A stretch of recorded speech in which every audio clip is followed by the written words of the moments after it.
Hey everyone, Mr. Devil here, Kenny Danico, 3-time Stanley Cup champion of the New Jersey Devils, and you're listening to the Uncle Puckers New Jersey Devils podcast. Let's go Devils! Good.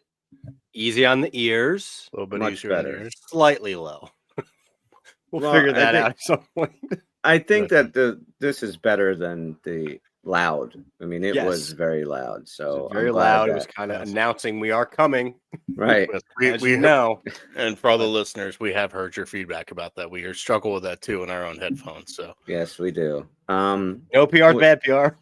What'd you guys get me for Valentine's Day? The great USA hoodie. Oh, thanks, dude. You're welcome.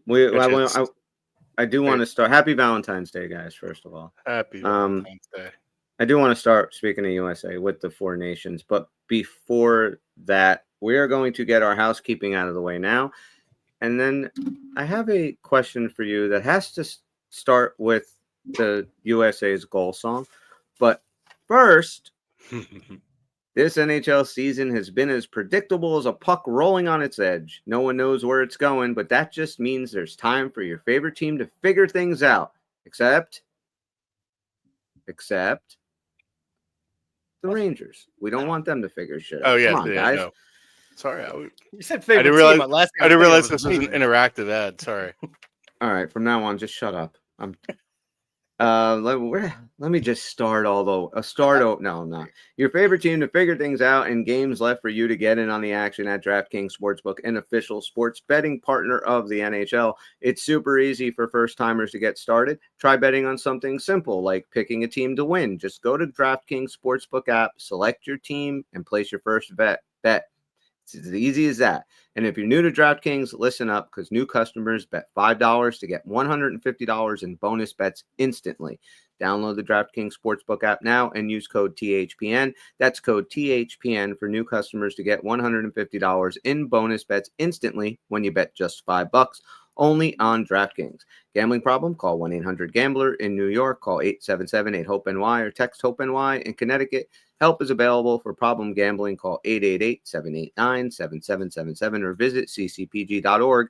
Please play responsibly on behalf of Boot Hill Casino and Resort. 21 plus, age and eligibility varies by jurisdiction. Void in Ontario. New customers only. Bonus bets expire 168 hours after issuance. For additional terms and responsible gaming resources, visit dkng.co/audio. NHL and the NHL Shield are registered trademarks of the National Hockey League. NHL and NHL team marks are the property of the NHL and its teams.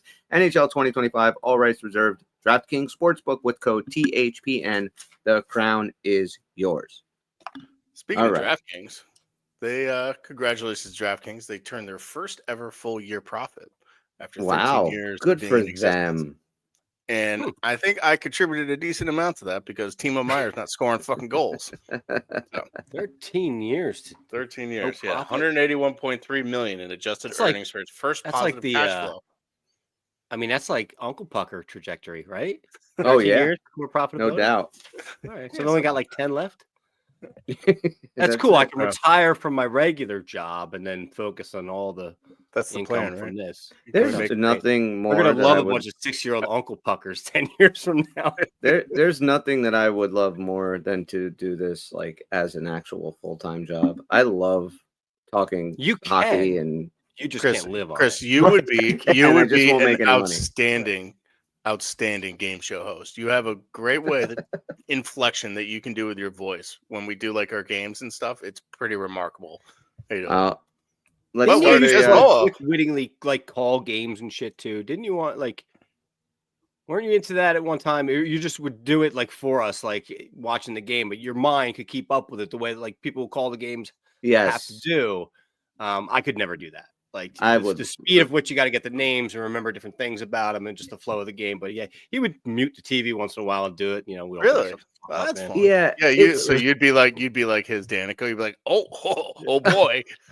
It's easy when you watch the same team all the time. Like it's easy to know all the Devils, but like Bill Spalding or any of these guys that do the play-by-play, like to know every single player, and some of these names are ridiculously hard to pronounce, Well, and it is a really, really tough job. I think Doc have calling the pronunciation book.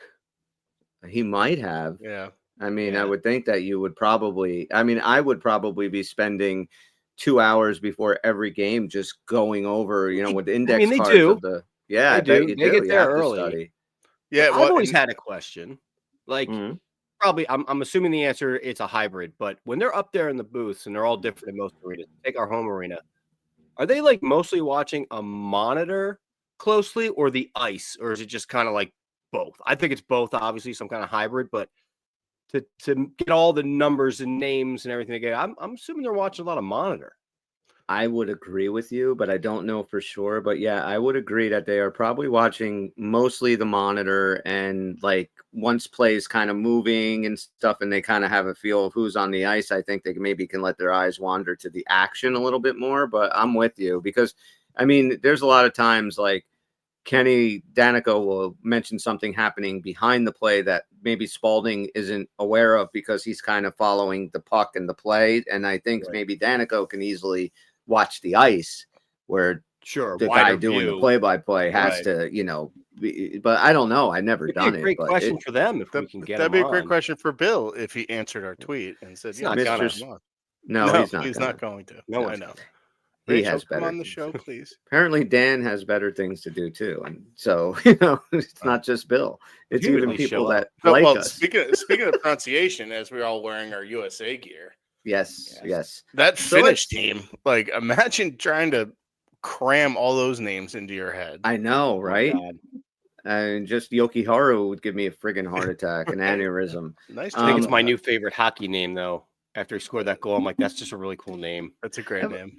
So I want to start with the Four Nations, but before that, I have a question. I posed it to you guys earlier, but I'm going to say this because when we found out that Free Bird is the United States goal song, I will say I absolutely hate that song. I am not a Leonard Skinner fan. There are so many tunes that you can pick that are much better than that. But okay, I digress. What are your guilty pleasures of music? Like, is there any band or bands or artist that maybe people wouldn't consider cool or whatever, but you gotta pop them on sometimes? And when you do, you're extremely happy. Because I have a couple, but I want to start with Tim. Do you have any? Okay, so when we discussed talking about this, there are two different things. So there are two bands. If they were to come on, I will find them catchy, and I will sing along with their songs. And I will Okay. proudly admit that that's Nickelback and Creed. Loser. I will man. sing along to that shit. Call me a loser all you want, but He did. yeah, what didn't hear you guys are so mean. All right, so go ahead. Nickelback and Creed. That's it. All right, but so- any 90s kind of grunge era shit, like I love like Lithium on Sirius XM, like that Well, is that's not a guilty pleasure. that's That's a my fantastic station. Like that plays a lot of great music. That's the shit Okay. that was popular when we were in high school, and that's the stuff that we kind of grew up on. So I'm with you on that. Like, I mean, most of the stuff that's on Lithium I enjoy, but like all right. Creed, There Creed is another ahead. band that may permanently Oh. alienate me from this. no, you haven't heard mine. So yeah, All right. Florida Georgia Line. that's a country band, isn't it? They're like bro country, probably like the worst of the bro country, but holy shit, man. They have some songs like the song Cruise that they have. It's so catchy. It's about a And senator from Texas. no, it's about shooting guns at the moon and picking up chicks in a truck. Like that's what country songs are all about. So Fun Yeah. fact, they're not going to hit the moon. no, I Nope. know. It's No, it's that fucker's science. farther away than it looks. Yeah, you'd think. So yeah, so that would be my guilty pleasure. Now that I Now- went first. I have a follow-up question though. So, Yes. okay, if Creed or Nickelback. Now, I will say this: I can stomach an occasional Creed song. I cannot stomach anything from Nickelback. I find them repulsive, and I feel bad for Canada that they spawned them. But yet Canadians fucking love this band.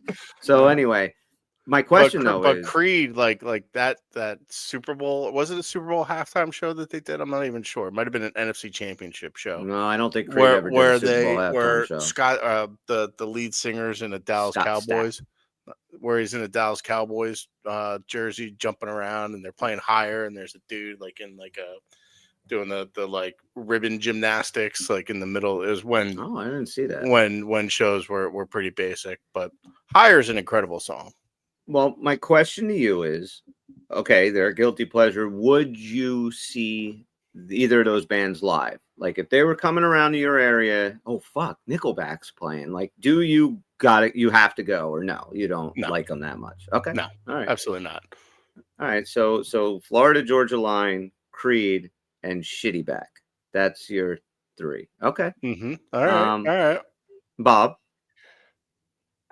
I know there are, and I know that, like, at least from song perspectives, there'll be songs that come on from something way too douchey that I should never listen to, that nostalgically I'll probably sing and whatever, get all melancholy or some kind of weird shit. I know they're there, but I can't actually pick a full artist. But do soundtracks count? Yeah, sure. So anybody familiar with Streets of Fire?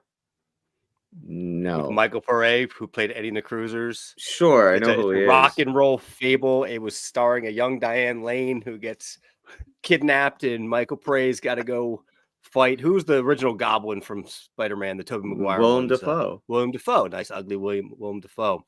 Yeah, and they have like this little rock and roll street battle, and it's a real corny movie that I love, and the accompanying soundtrack.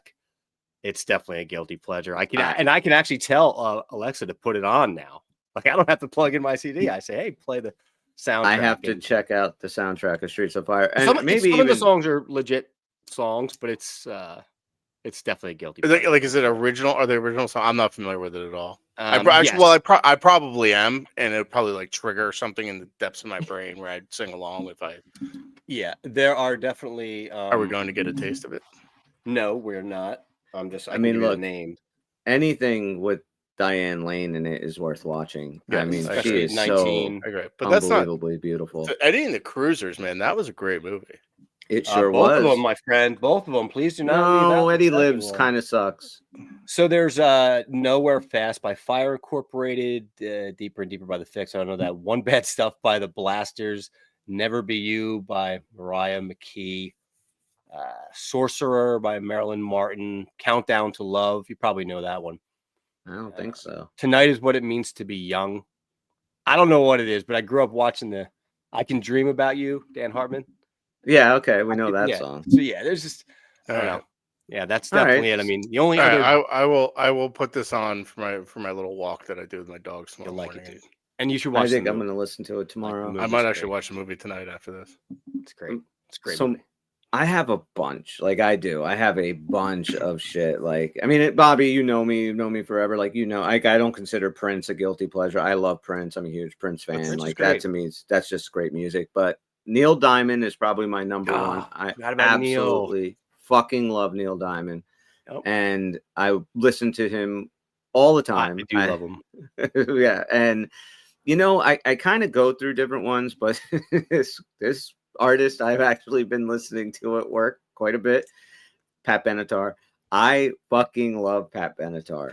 She's great, dude. Like, I mean, you don't realize how many amazing songs she had in the 80s. And then, like, you throw her on Spotify and it's like one great song after another. I'm like, man, why was she not more famous? Like, it seems like Pat Benatar should be a staple of rock. Like, because she kicked ass, dude. She was. I mean, she was a little bit before our time, but like, if we were there in high school when she was at her peak, like, what's the movie where they're like, there's one Pat Benatar, Billie Jean.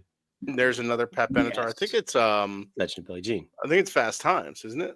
Fast Times Original High, where they're like, that's one Pat Benatar, that's another. Am I thinking of somebody else? Oh, yeah, you're talking about an actual like clip from the movie. Okay, but I think that's kind of 80s Pat Benatar, though. Yes. Yeah, and I do. I dig Pat Benatar, but Neil Diamond is like my guiltiest of pleasure. That's a great one. And we used to listen to that, and now every now and then, Tim, you'll notice about me. I have these images in my head that I always got to verify with Chris that are real. because they're so far fetched. I can't make it happen. The last conversation was that loop that can kill you at Action Park, and Chris confirmed we did in fact do that loop and make it through just fine on one of the rare days that it was open and allowed to operate. So this one, I think I might have even already asked you on this show, maybe when I first started it, but Neil Diamond, did we blast that in my Trans Am with the T-tops off and an American flag on the strip in Seaside? Probably. I think it was your idea. You're like, I do this. Take the T-tops off. It had to have been Coming to America, right? Yes. You had a Trans Am. You had a T-top Trans Am. Yeah.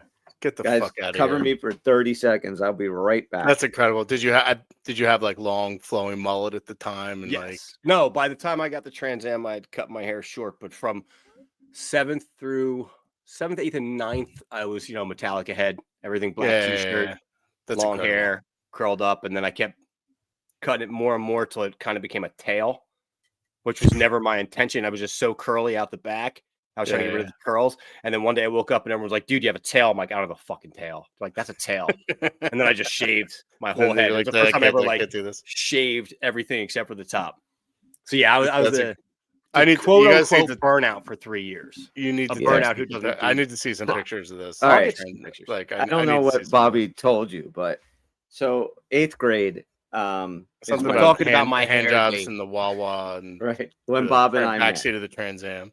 Now I'll tell you, like, this is two people that probably should never have been friends, like especially like in 8th grade when like everybody's into their cliques and what they So my bus was late. 7th and 8th grade is the only time that Bobby and I ever took buses. We weren't on the same bus, but so I walk into homeroom of 8th grade and I remember exactly what I'm wearing, right? I have like a fucking bleach blonde, like mohawk kind of thing going. I got these like long, baggy, long. Yeah, it was long. Yeah. I had like these baggy, like checkered skater pants, like not skids, but they kind of were like skids. And I was wearing, I think, like a I don't remember the shirt, but I think I had like a cardigan on, like a whatever, like a t-shirt with a cardigan over it, my mohawk and my Converse. And I come in, little skater kid, and the teacher tells me to take a seat, and I sit right between Bobby and our buddy Mark, and they were really close friends. Bobby has got a mullet, and I mean this was a fucking legit mullet, feathered sides, like he's wearing a black Metallica shirt. He only owned black concert shirts. It was either AC/DC, Metallica, or Guns N' Roses. Guns N' Roses, and Guns N' Roses, and skin fucking tight jeans. And I mean, like, skinny.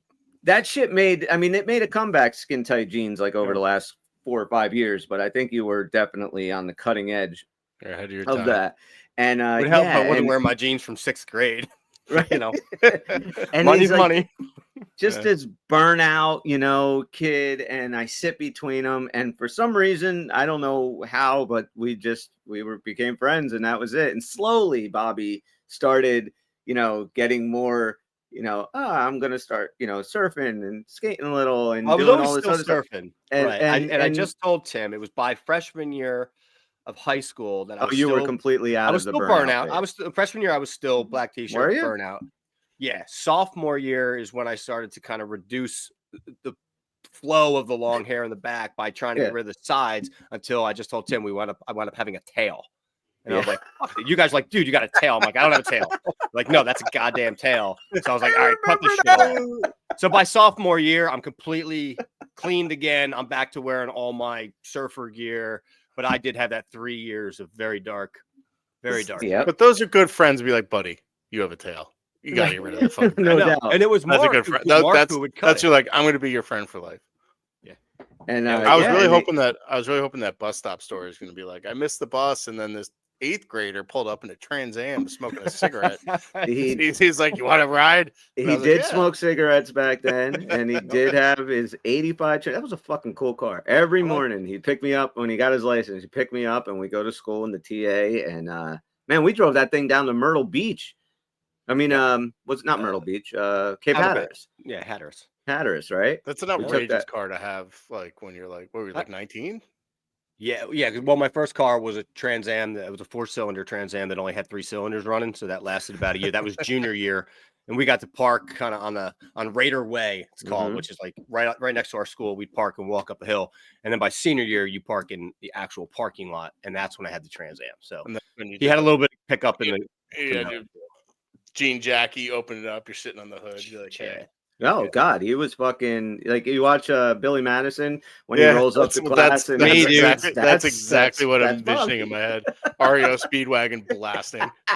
No. I By love then, it. actually, no, I was back to clean surfer look, so it wasn't quite the denim and all that, but the attitude was still there. Yeah, it This was is incredible. that was awesome. All right. Now let's talk Four Nations face off. We got to see all 4 teams. US looked really good last night.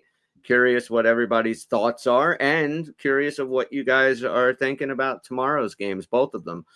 We got Finland, Sweden at 1:00, and of course the one that everybody's excited for and talking about, United States versus Canada at 8 p.m. Bob, what'd you think of the games? Well, mostly I watched, the USA game, and I'm so in it. That's why I had the jerseys on, dude. I just got into that really quick. Brady Kachuk, dude, just putting on a clinic. That guy's freaking awesome. I love seeing Jack and his wheels, but I just can't stop thinking, like, can we just get a freaking Kachuk, please? I'll take Keith at this point. I just give me a Kachuk on our team. The way they elevate their game. I thought the U.S. looked really good. I'm really looking forward to the Canada game. I think it's going to be a bit of a brutal game. Should be awesome. Finland played all right, but I'll probably put my money on the Swiss for that next game. No, they're not even playing. They'll probably beat Finland too, the Swiss. Oh yeah. And when Hischier and Meyer on that team, that's going to be awesome. Hischier and Meyer in like Turks and Caicos right now. Yeah, my bad. But I hate the Kachucks. Like, even though they're playing for us and they're great, like, first of all, I agree with you about Brady. Like, after watching that, like, last year, Tom Fitzgerald should have moved heaven and earth to get that guy in a Devil uniform. It sucks that he's never going to leave Ottawa now. But I just can't stand them. I don't like, especially Matthew. I like Brady. I could tolerate him. But that fucking mouth breeder down in Florida, he just pisses me off, even though he's on the U.S. team. I want him to do well in this tournament. And then, I don't know. Just don't like him. Tim, what do you think of the tournament so far? Yeah, I was coming into this like, I was like, okay, I'm into it. I want to see these games, right? Like, I want to see these teams. I personally think it kind of sucks that Russia is not involved, especially because it's an NHL sanctioned event. It's not an IHF event, so like it doesn't have anything really to do with like international stuff. It's really just an NHL thing.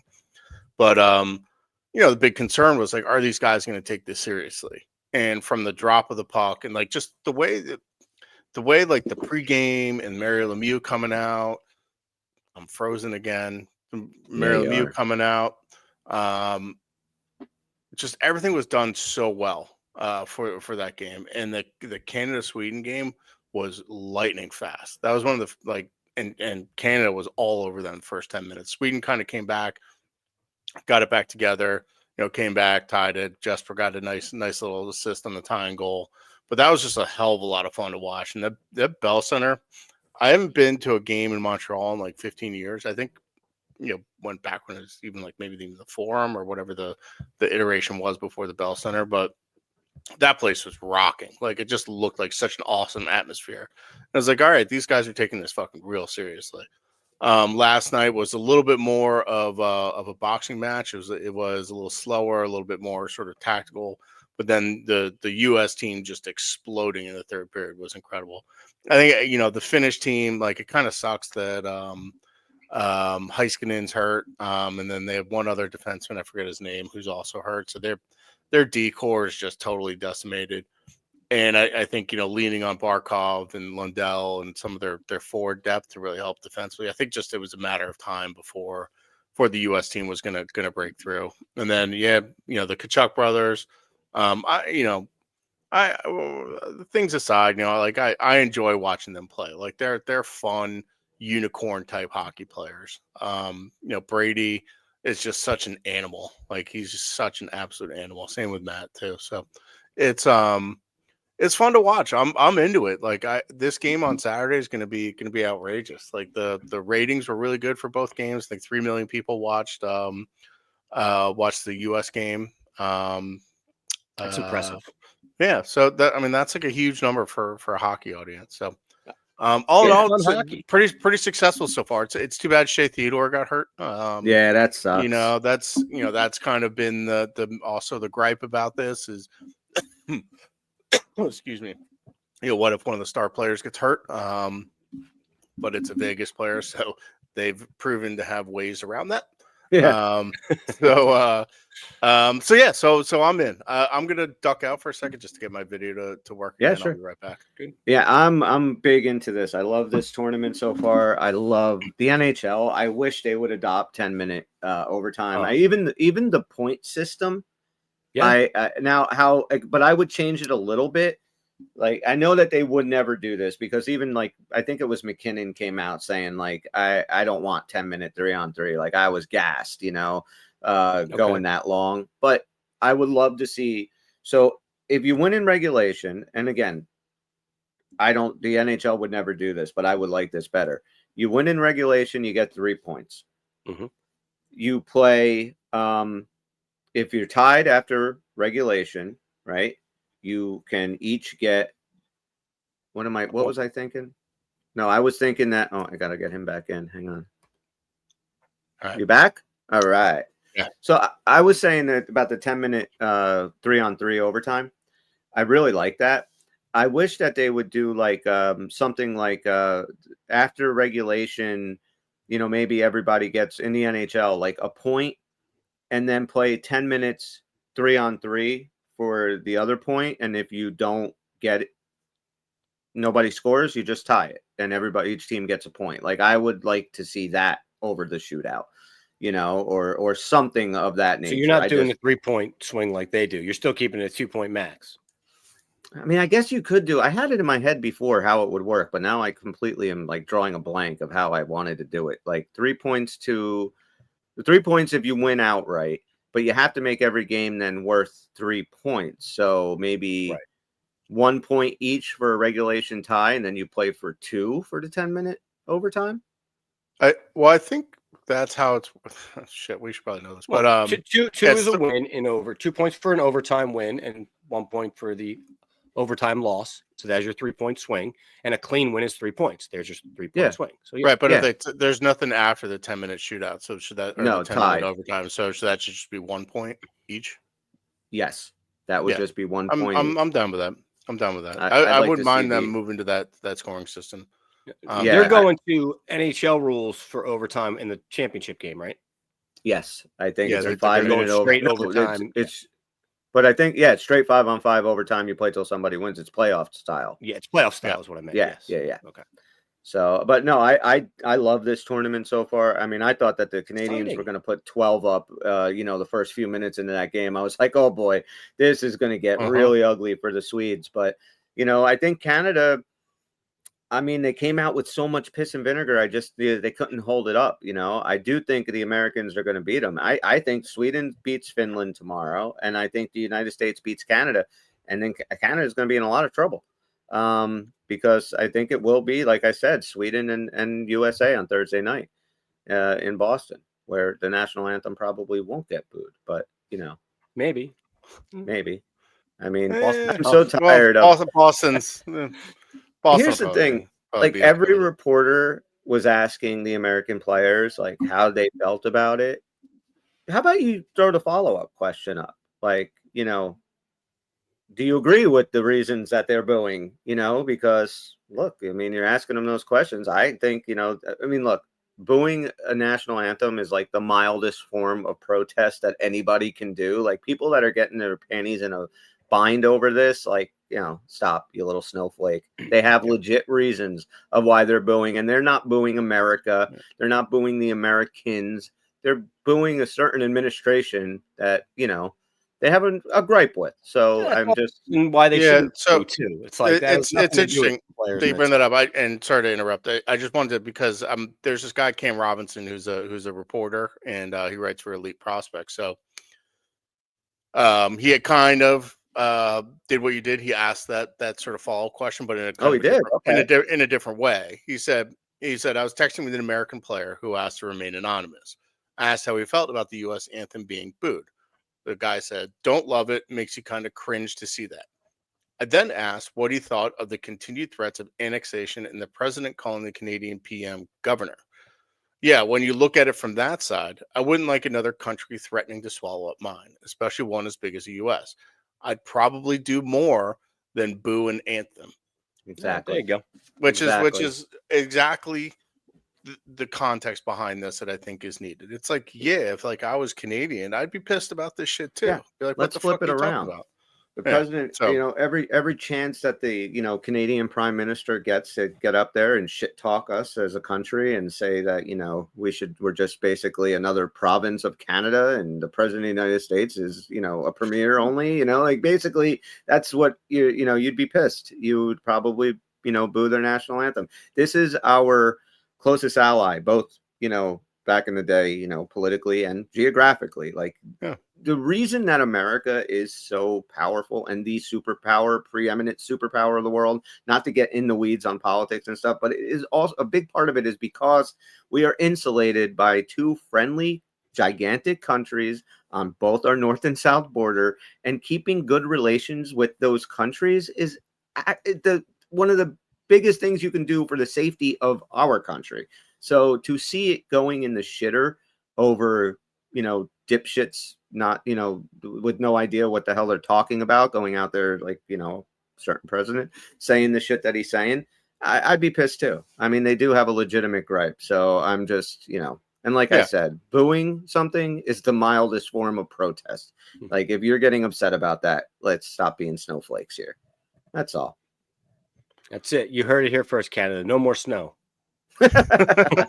Well, man, apparently we're about to get crushed next week. So, so it looks like with some I'll believe it when we snow. see it.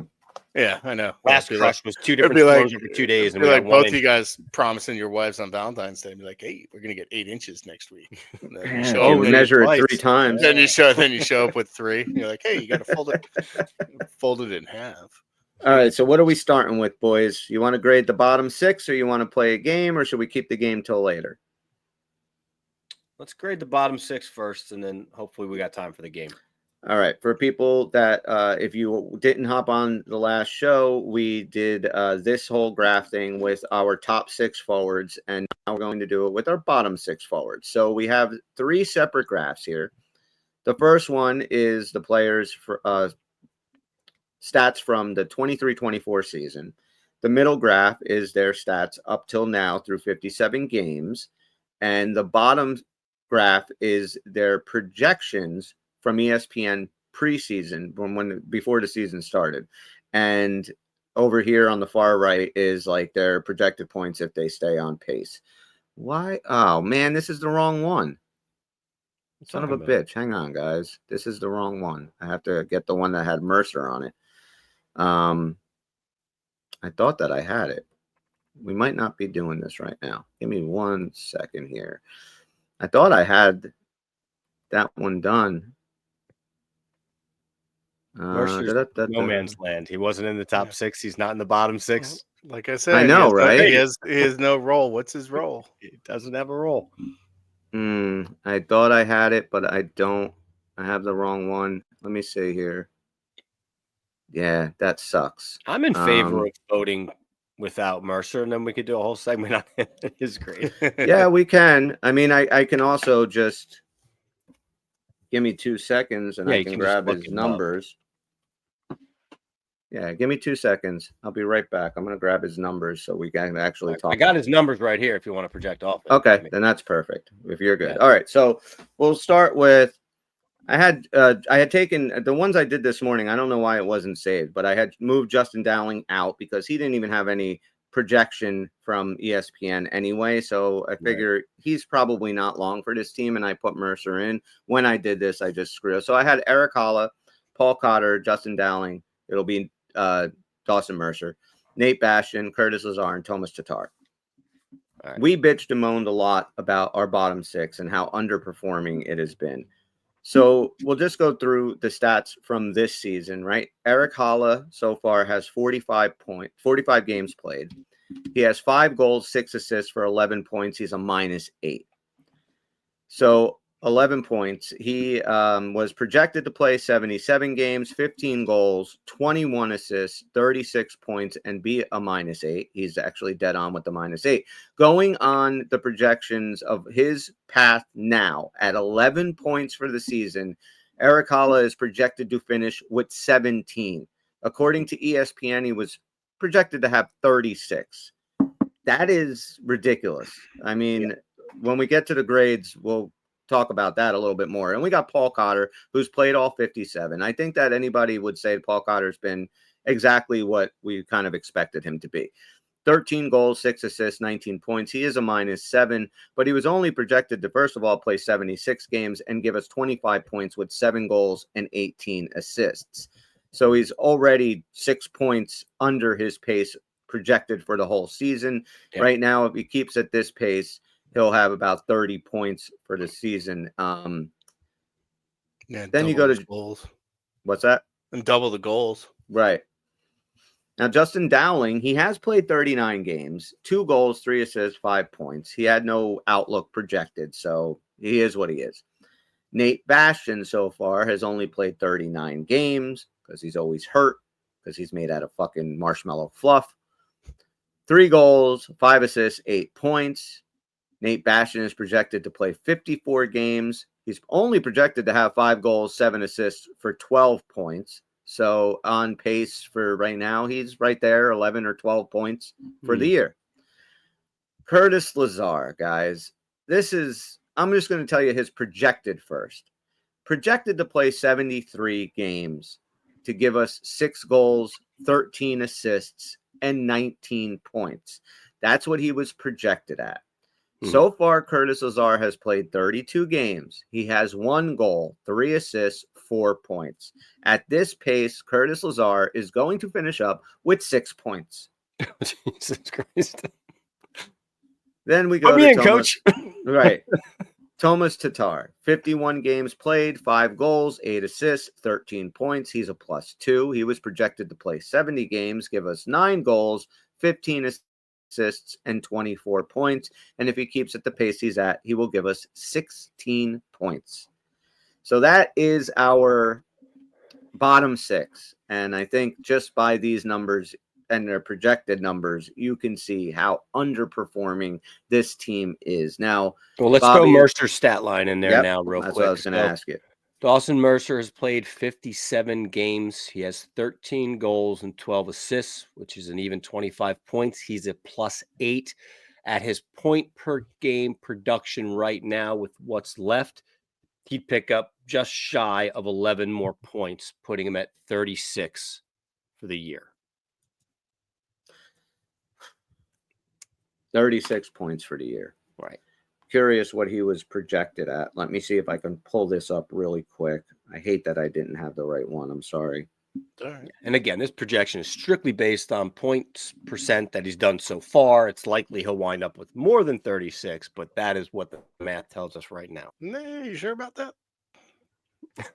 He'll have more. Yeah. No, but any trade partners are listening too. Yeah. Oh, yeah. He's gonna have way more. Yeah. Hey, Seattle. He's gonna have He's 30 gonna points in his blow last the 20 fuck games. up. Unbelievable. Better than McCann. You should just give us McCann 1 for 1. Ron Francis, are you listening?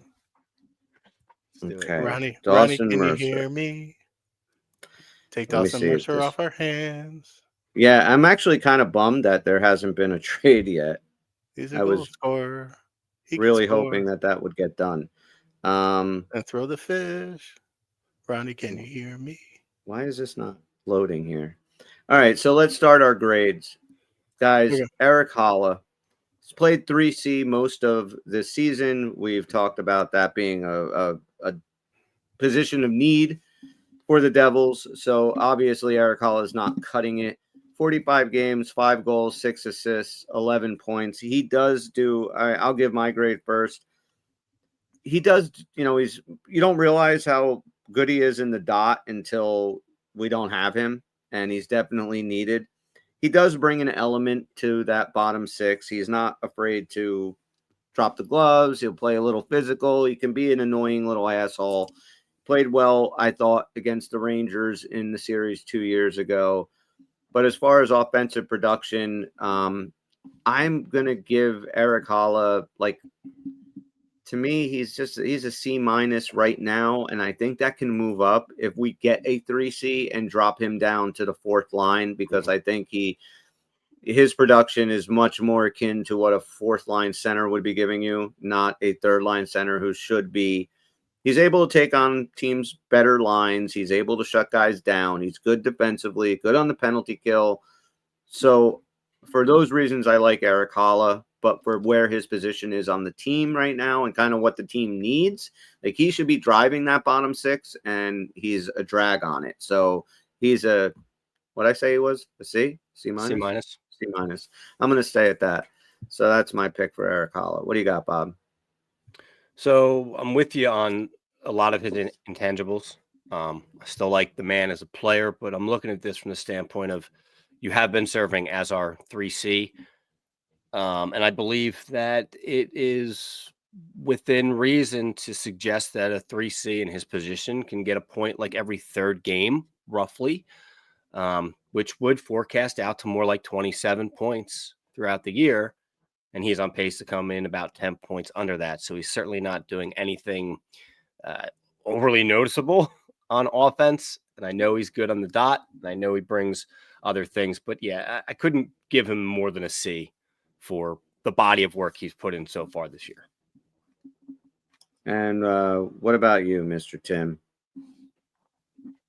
Yeah, I give him a D plus. Okay. He's fallen off. Look, he was injured for a little bit, which, obviously cuts into that, and who knows if he was dealing with that, for a little bit before he was hurt, and if that was hurting him or hurting his performance. And I was trying to look it up, and I don't have it in front of me, but I think his penalty killing time has been cut into a little bit with the emergence of Jack and Bratt as a penalty killing tandem. So that value's kind of got taken off the table a little bit. And I know Lazar and Bastian have been a pretty good penalty killing pair. The same thing kind of happened with Mercer, but I think they're kind of throwing them out third. He obviously has an extraordinary value in the dot. I think that's really important for defensive zone faceoffs, particularly to ease some of the burden on Nico. And you could see when Holla was out, Nico was getting just a lion's share of faceoffs up and down the lineup. And I think taking that burden off of Nico for faceoffs is actually a really important element for him. One thing I will say about Holla is he just strikes me as a guy that is very valuable to have in the playoffs. Just kind of that, and Bobby kind of touched on that. He's got that kind of a little bit of an edge. He's a bit of a prick. He's just a guy that plays well in the playoffs. And historically, his past couple seasons, he's really kind of come alive towards the end of the year and in the playoffs. That same thing happened with 22-23. He really came alive at the end of the season in the playoffs. So I think there's still some hope for him. I do think that, bumping him to the fourth line to let him focus on being that defensive face-off specialist center, that would be good if we can get a really good play driving center to come in and replace him at 3C. But for now, it's just not cutting it. And that 3C, I really still think is a major part of a team that wants to be successful. Yep, totally. Yeah, and we need Eric Holla to be the best version of himself, and I think it's going to come. I'm always the optimistic one, where I think he's going to kind of find it, and it's going to come alive once we get back from the break. Yeah, I do. I feel the same way about you. I expect him come playoff time to be that pain in the ass that other lines don't want to see on the ice. Him, Meyer, I'm reserving quite a bit for the playoffs before I can really judge them. All right, Paul Cotter. Dude, I love this guy. He can play anywhere in the lineup. Doesn't matter. He hits anything that moves. He's got filthy ass hands when he gets the a little bit of space. Disgusting hands. Yeah. Yeah, I mean, wash those things, Paul. I like everything about Paul Cotter, and I'm gonna give Paul Cotter a solid. I'm gonna go B. He's a solid B, especially considering who he was traded for or who he was traded with Alexander Holtz. Like this team with Alex Holtz in it, I mean, we would be fucking pulling the little bit of hair that we have left out if Holtz was still on this fucking team. So I love the move. I love that Holtz is gone and Cotter's here. Another guy, playoff time. I do expect him to step up. He knows what it takes to win. He's got a Stanley Cup just a couple of years ago with Vegas. I love him. He's a B. I love Paul Cotter too. I think we're definitely a better team with Paul Cotter on it. Given where his position is on the team, I think his 30 points is great. And I also think he's actually going to forecast way past that because he's shown us a streak before. He's probably going to show us another one, I'm sure. Really looking forward to seeing a guy like that in the playoffs too. And I mean, he's a weapon if he's down there on the fourth line. I mean, he's legitimately could be third. He's played upper minutes too. He can do that. But for where he is on this team, yeah, he's like, I really want to go B plus, but I got to be more realistic than that. So I'm with you. Just a solid B. He's a solid B player. Huh. Yeah, I'm the same. Solid B. Everything you guys said. Versatile, play up down the lineup. He's a menace. He hits everything that moves. I think he does lack some hockey IQ. And it kind of does take a little bit for him to get his shot off. Sometimes I feel like he gets caught in these moments where he just hesitates a little bit to shoot, and it's a little bit annoying. But honestly, like he's still so young. He's still on an ELC. Like his deal is great. Like we have him for another year. Like this guy is going to be a pretty valuable member. And his hands, man, like are incredible for a guy like for a guy for what he is, like kind of a fourth line, third line, grindy type of guy. To have hands like that is just insane. I don't think Cotter realizes how many goals he can score. I think his hockey IQ holds him back. Right. Or his confidence. Because you think that he has rocks in his head. Yeah, like I feel like he'd struggle in third grade. Yeah, he wouldn't be able to spell Rizzuto. Not getting him on anytime soon, are we? Rizzuto? Rizzuto? Those are Z's. R-I-C-E. Is it Rizzuto Rice? No, that's. Are you going to the mall later? All right. But anyway, Justin, look, I don't want to kill the guy for that too much because he's not playing first, second line minutes, but he can in a pinch, which is great to have. Like you said, he's so versatile, and he's actually over 50% in the dot too, which is pretty cool. So he can actually move over to center. I just love his versatility, his menace, his size, his hitting. I think he's going to be a sneaky valuable guy come playoff time. I concur. Justin Dowling, did you have something to say, Bob? I just want to make sure that we do Mercer kind of in this segment of the bottom six before we do the next three, because I have a feeling it's going to go pretty south. Okay. I was going to save Mercer for last, but let's do him now. Well, real quick, Justin Dowling, I'm going to give an incomplete only because I feel like this guy is not going to be with the team, moving forward. Once some trades are made, like I do not see the playoffs having Justin Dowling on this roster. So I'm giving him an incomplete. I agree. I don't think he should really be up anymore right now. I think that's done. If he's on the roster come playoff time, we're in trouble. Yes. Great. And we'll grade him. All right. Dawson Mercer, like Bobby had said before, he has played all 57 games. He has 13 goals, 12 assists, 25 points. Bobby said at this rate, he's going to get about 36 points. ESPN had him projected at 48 points. So even if through those projections with his pace, he's 12 or so points below that. He just got a new contract. He's getting about 4.5 a year, right? Something around I think there. It's 4. Straight 4, I think. Straight 4, 3 years, I think. Right. So it's 3 by 4. Yep.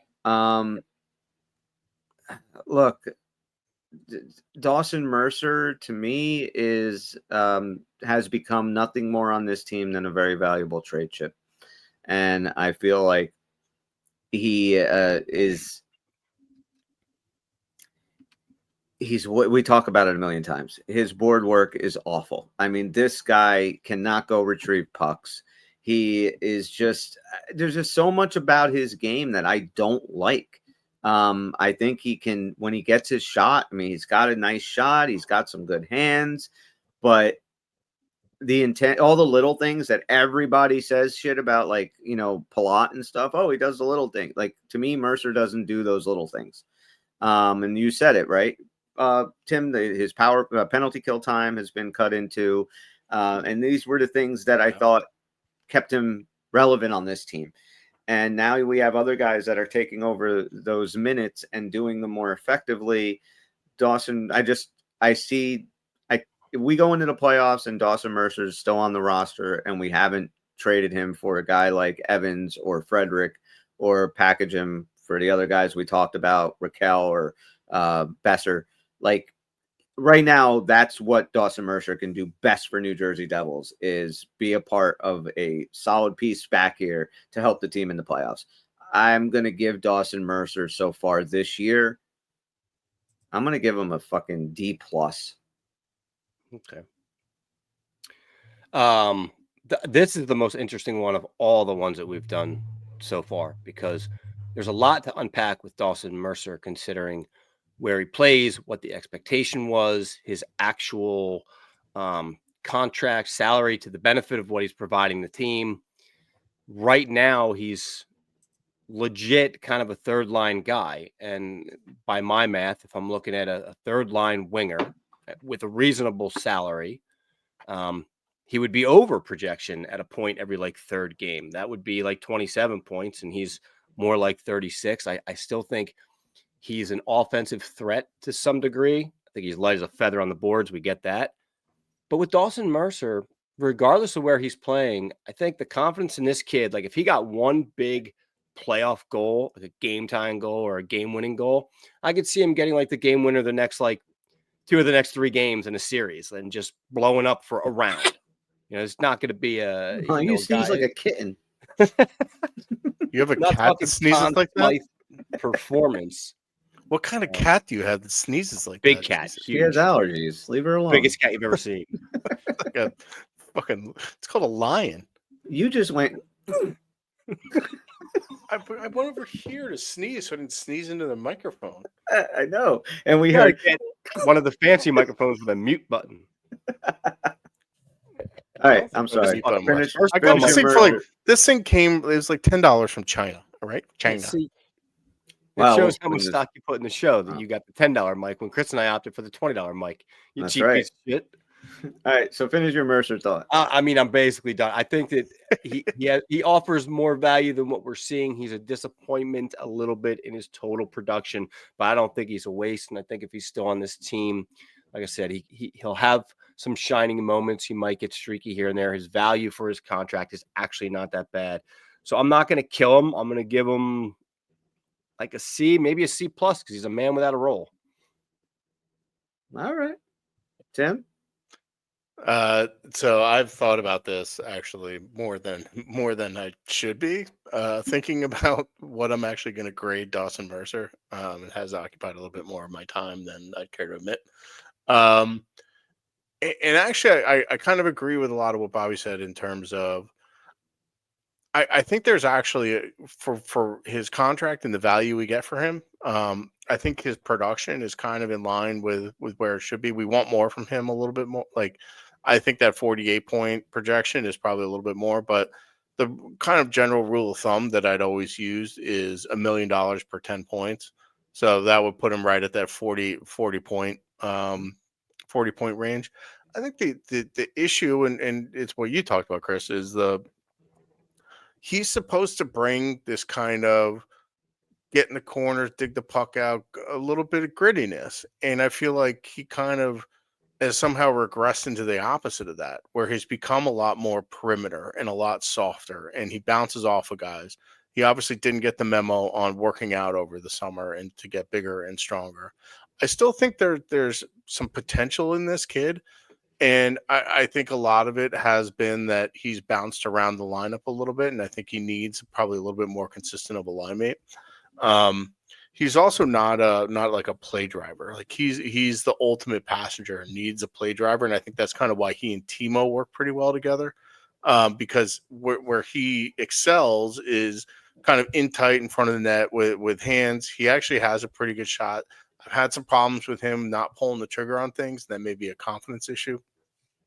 But I think if we do hold on to him and Fitz somehow kind of picks up that 3C, whoever that becomes, whether it is Evans or Donato or even McCann, and we put McCann in at 3C. If we get another play driving center to play with him and Timo, I think that'll do wonders for Dawson's game because it'll give him that role, those consistent line mates, and that kind of slots him pretty well. I would love to see that happen. Yeah. So like I don't like I said this before. Like I want Dawson Mercer to succeed more than probably most people on this team because like I like him. He's a homegrown product.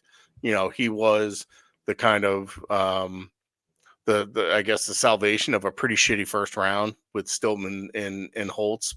We had 3 picks in that, or was it Mook Madulin was the 3rd pick in that draft? He's gone anyway, so yeah. So like, are all those guys going to be gone? Like, that's not great. So I want to see Mercer succeed, but I think his contract is fair for what the value of him is. I just want him to.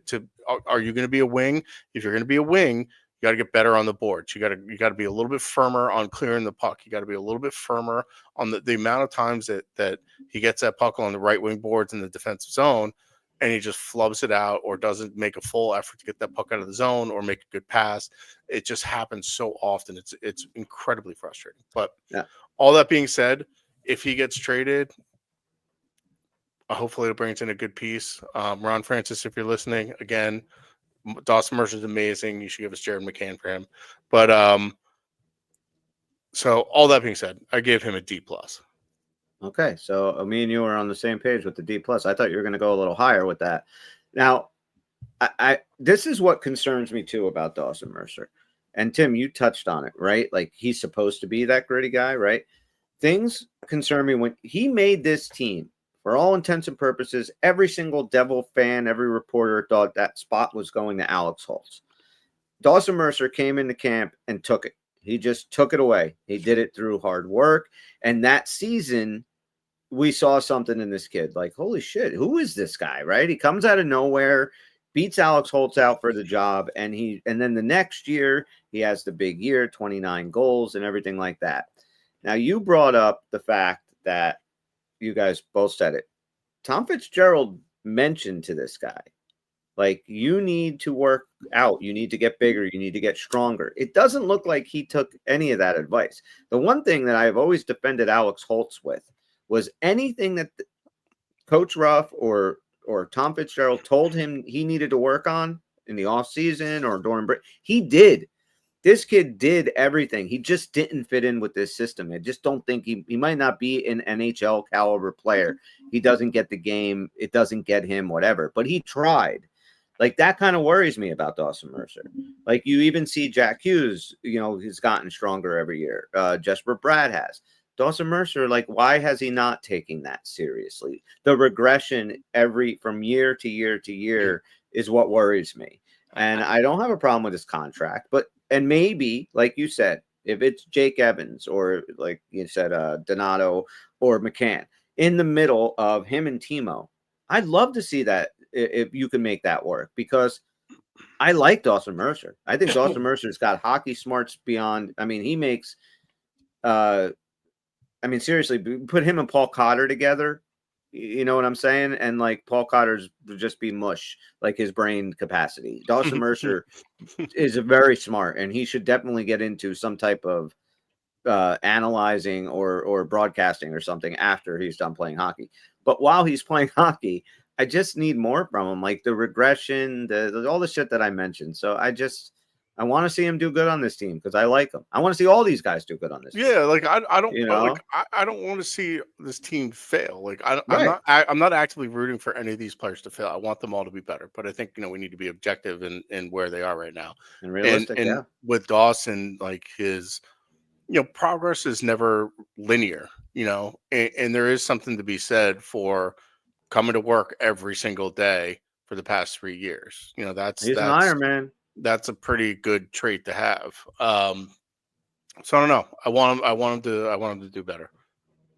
I just The feel like in idea- an odd yeah. way, he's like he missed his sophomore slump and he's making up for it. And I think that this might be the blip, So it's like interesting. a lower end blip that I'm not saying he's going to be an 80-point scorer next year, but I think more of the rebound, like closer to what he was before than what he is now, because this is quite low for a guy who had 27 or whatever goals it was. And I've been on record and I put a poll out there with a lot of our fans too about is he or will he ever be a 30-goal scorer? And overwhelmingly, three out of four said yes, and I felt that too.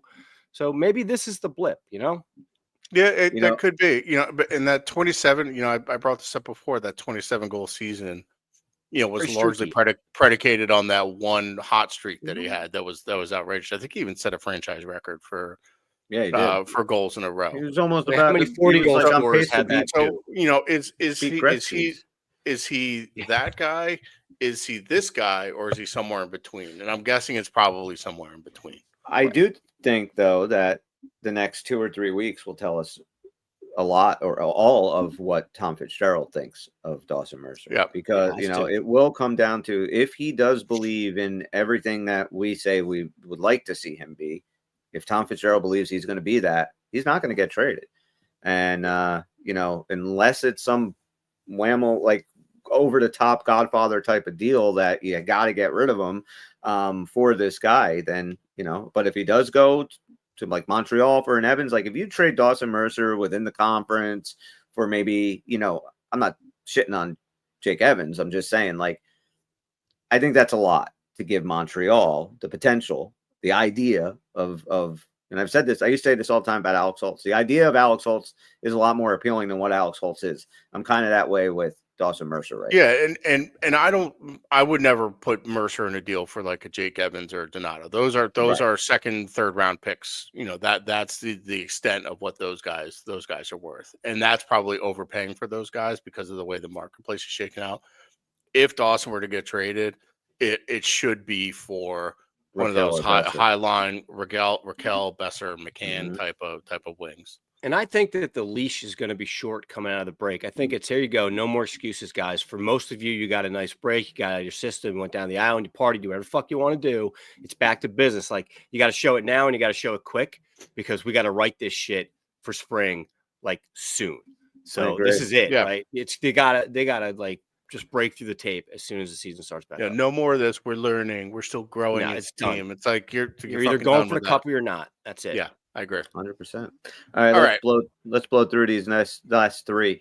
All right, we got Nate Bastian. Right now, he's played 39 games, 3 goals, 5 assists, 8 points. Projected for 6-13 and 19. Right now, that was Lazar. 5, 7, and 12 is his projection. 11 points is what he's projected to get. So yeah, he's right there. ESPN had him with 12. We got him at this pace going. He'll get an 11. Nate Bastian, fuck. There's not many guys on this team that I'm really just don't give a shit about. Nate Bastian's one of them. Like I feel like for a guy as big and tough as he is, like he gets hurt way too much. He's not as physical as I'd like to see him. He is occasionally, and when he does, you're like, all right, Nate, there you go. And when he plays that physical edge, he does kind of seem to get more offensive chances. Now, lately, the fourth line I thought has been playing better the last couple of games, and I thought Bastian played really well. For what Nate Bastian is, he's a fourth line winger. He's big. He's when he plays that physical game, I like him a lot. I like I said, he's a dude that I don't think about a whole lot, but all in all, for what he does on this line, Nate Bastian's he's a B- for me. B?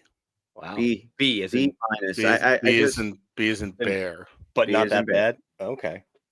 B is in Bobby. Ooh. Ew. You're up, Bobby. Nate Bastian is nearly invisible to me most of the time.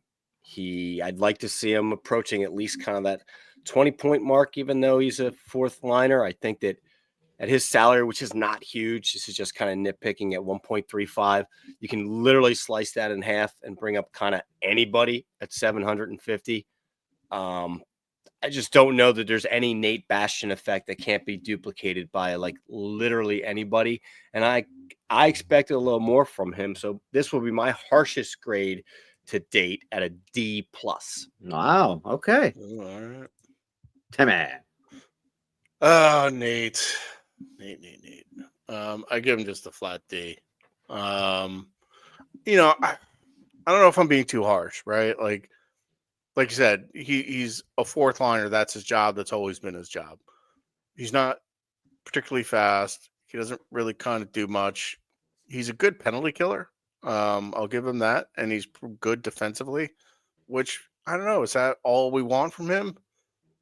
I don't know. But like when he does go in and forecheck, he's a sloppy forechecker. He'll go in to hit the defenseman and he'll fucking totally whiff, won't get the puck, and the puck will just come right out. Like he doesn't forecheck very well. Like which should be part of his skill set is being able to get in, disrupt that D, get on the D. Jesus Christ, I'm such a bad mind. Because you thought like Dick. I get it. Yeah. Just Bastions all over that D. I get it. Pumping that D, just rubbing up and down that D. That should be a good part of his skill set, and it's not. You know, I'm not necessarily killing him for his production. I'm killing him for the role that he's supposed to be. And for a guy that's 6 foot 210 or 6'4", 210, like the amount of times that he gets absolutely obliterated, like come on, man, like pick your head up. Like that's one-on-one shit. Like I don't understand how much he gets killed. So I don't know. I feel like he's someone that could be upgraded. I don't think he will be, and is a below average fourth liner. So D. I would like to amend my B minus because no. I stand by absolutely what I said. No, I stand by what I said. I'm going to give him now he's just a solid C right now. And because of two things that you guys said that kind of swayed me. Bobby, when you said, you know, I can see anybody else from Utica coming up and being able to do this job. And I thought Nolan Foote was the first guy that popped in my head. I mean, one reason why you can't do Foote. Exactly. And I thought if we had Nolan Foote, I think Nolan Foote would be considerably better in that position than Nate Bastion. So for that reason, I mean, like I was looking at it like he's a fourth line winger. Like you can't expect too much from a fourth line winger.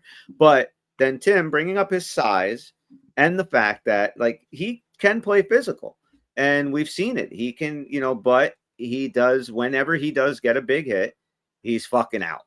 You know, whether it's, you know, getting his jaw busted in Calgary, the hit he took by a guy who was night, 5'9", by the way. by a guy who was 5'9", and you know, I'm with you. So I'm going to give him a solid C. If Nate Bastion was part of a trade package, I think it might make the Devils better.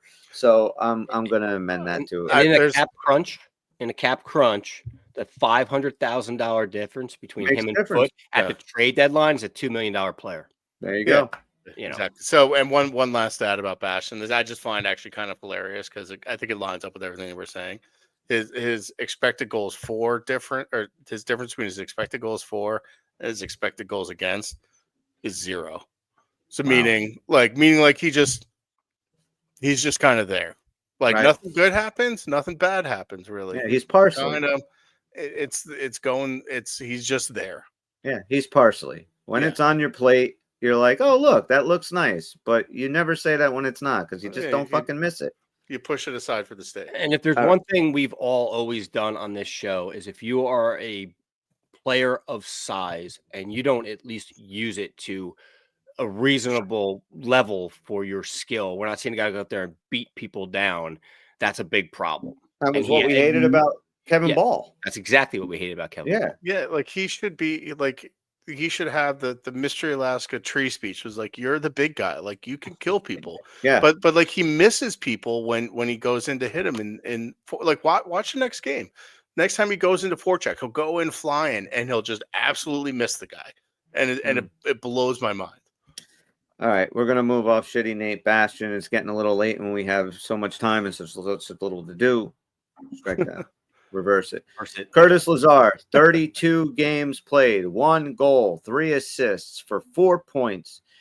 He is projected to have 6 goals, 13 assists for 19 points. If he keeps up the pace he's at, Right now, Curtis Lazar will finish the season with 6 points.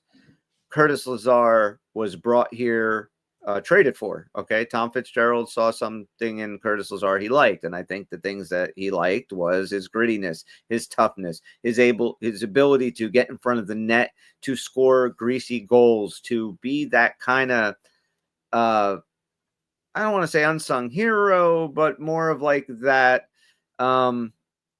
that little chip that other teams don't kind of take account of. Like, you never think about Lazar winning a game in overtime. You're not preparing for him, but he's going to be that guy that does it.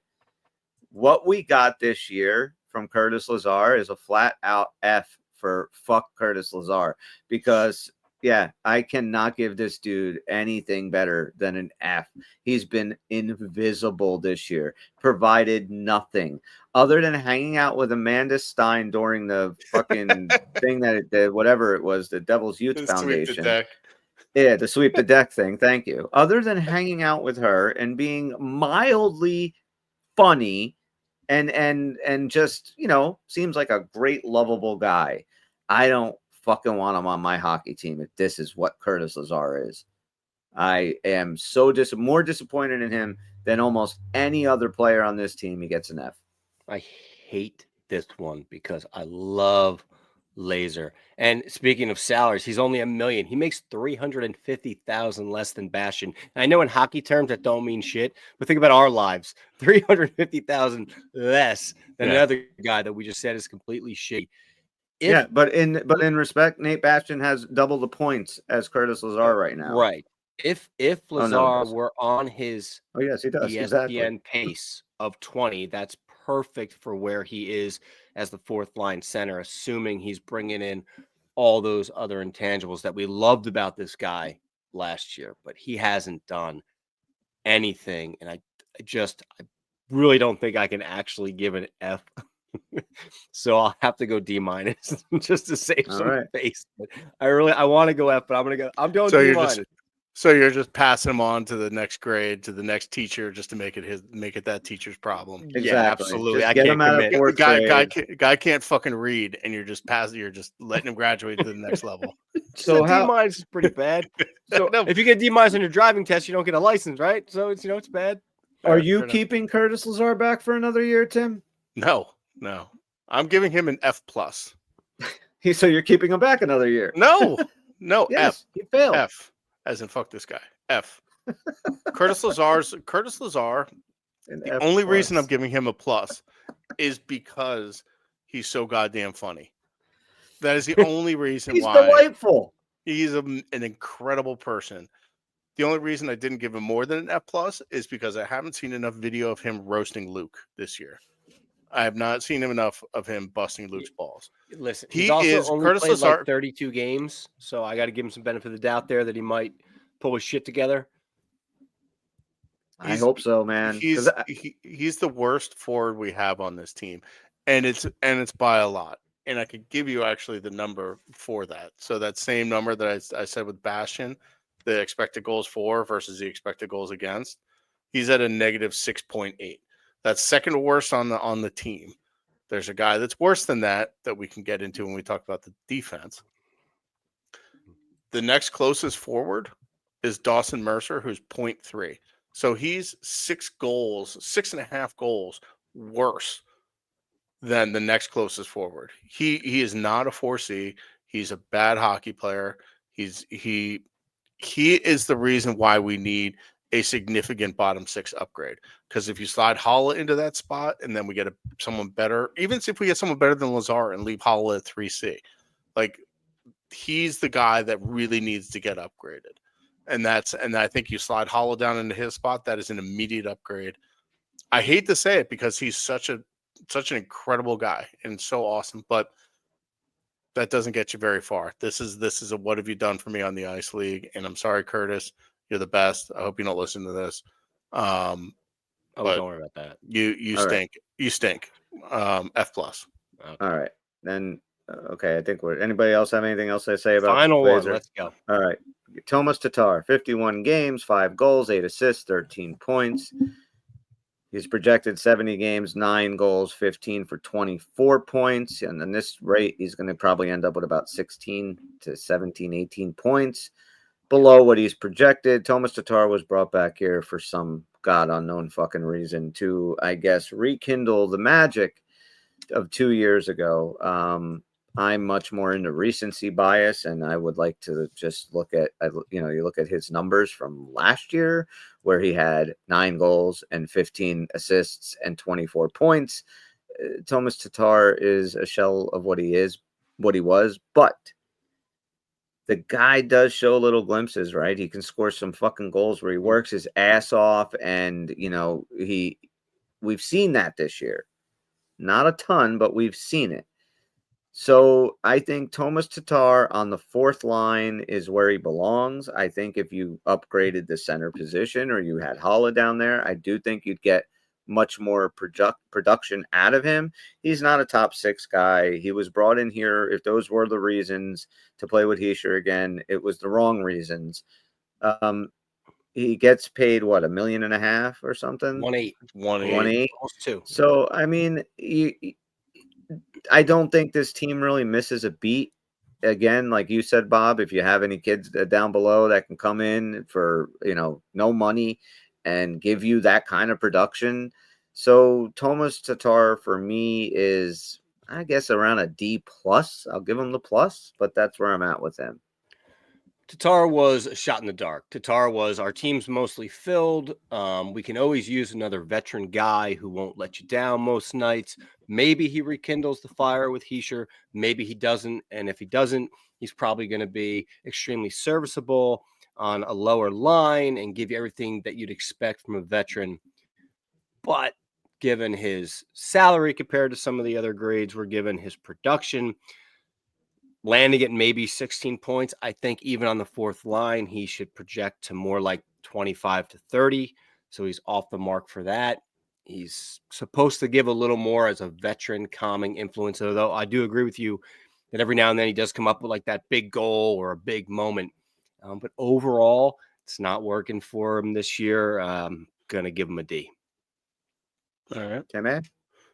Give him a C. He was brought in, like Bobby said, just kind of on a flyer to be a veteran guy. They tried to recreate that Mercer, Nico, Tatar line and that just didn't work at all. He's been a trooper about moving up and down the lineup. He has been saddled with Lazar, who's a pretty bad player. And I think if you move Holla down, like maybe that'll help him a little bit more.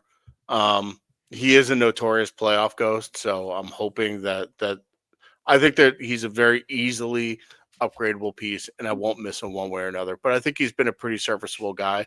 And some of the hardworking goals, like you see that, like you're like, yeah, hell yeah, Thomas. Like that's a good hardworking goal. Good job. But flat C. Yeah, if we average, and we didn't, but if we average the grades of all the bottom 6, I think they would probably come in definitely well below average. We're just they do need to upgrade there, but we're all within range with different peaks and lows, but right, kind of meeting in the middle there, you get the picture. It's a bleak picture, unfortunately. Yeah, so Fitzgerald has his work cut out, and he needs to upgrade him. We talked ad nauseum. Strength going into this season, man. I wrote about it. I was like, I was so excited about the bottom 6, more so than the top, because you knew what you were going to get from the top. And the 6 just looks so promising, the bottom 6. I'm with you. And, he's got to do some work. He's got to upgrade. And next time before the season starts again a week from tomorrow, we're going to do the defense. And I think that we don't have any numbers, but I think we should do the goalies real quick. Jacob Markstrom and Jake Allen, they're an A. Enough said. Yeah. Anybody not say an A? No. A.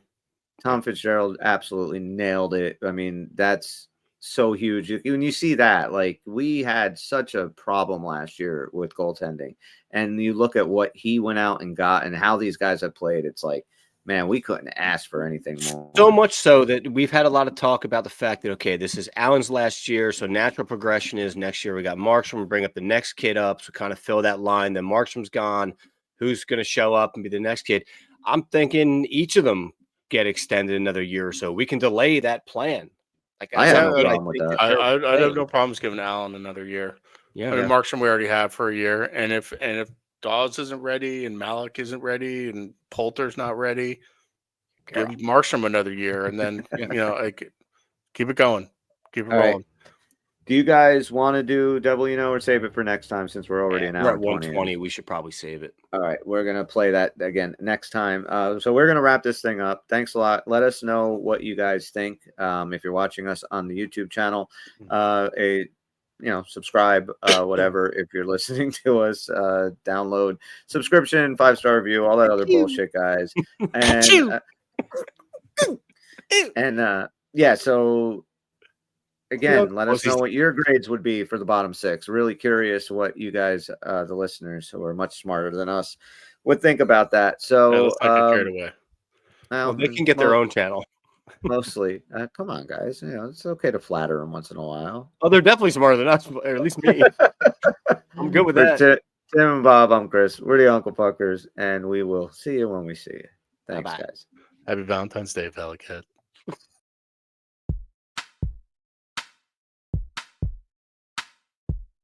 It's over, Johnny. It's over!